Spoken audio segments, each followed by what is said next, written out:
नमस्कार. उजनी धरणाच्या व वीर धरणाच्या सकाळच्या दिनांक 13 तारखेच्या अपडेटमध्ये आपले पुन्हा एकदा स्वागत. आपणास एक विनंती आहे, अशाच प्रकारच्या ताज्या व नवनवीन महत्त्वाच्या अपडेट पाहण्यासाठी आपण चॅनलला अजूनपर्यंत सबस्क्राईब केले नसेल तर सबस्क्राईब करा व बातमीसाठी निश्चितपणे एक लाईक करा, जेणेकरून तुम्हाला सर्वात अगोदर आमच्या अपडेट मिळत राहतील.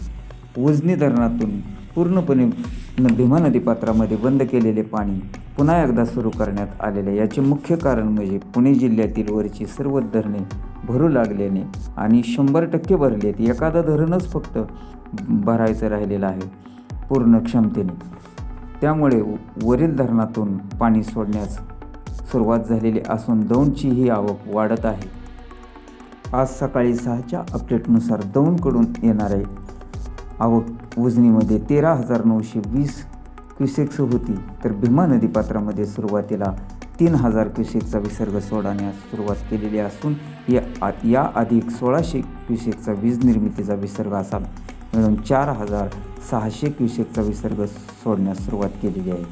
विशेष म्हणजे या सूचनेमध्ये असं स्पष्ट केलेले आहे की या टप्प्याटप्प्याने कदाचित वाढ होण्याची शक्यता आहे विसर्गामध्ये. त्यामुळे नदीकाठच्या नागरिकांनी सतर्कता व सावधानता बाळगावी असे आवाहन करण्यात आले आहे. तर उजनीच्या सर्व सीनामाडा योजना 210 क्युसेक्स, दहेगाव 110 क्युसेक्स, बोगदा 900 क्युसेक्स, कॅनल 25 क्युसेक्स या योजना नेहमीप्रमाणे सुरू असून उजनीची टक्केवारी ही 99.78% झाली असून उजनीत एकूण पाणीसाठा 117.11 TMC झाला आहे.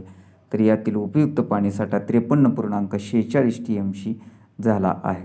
वीरमधून जो काल 15,000च्या पुढे गेलेला नीरा नदीपात्रामधील विसर्ग हा काल सायंकाळी पुन्हा 7:30 वाजता कमी करून तो सांडव्यावरून नीरा नदीपात्रामध्ये 4637 क्युसेक्स अधिक अतिवाहकाद्वारे 1100 क्युसेक्स असा एकूण 5,737 क्युसेक्स विसर्ग नीरा नदीपात्रामध्ये सोडण्यास सुरुवात केलेली आहे.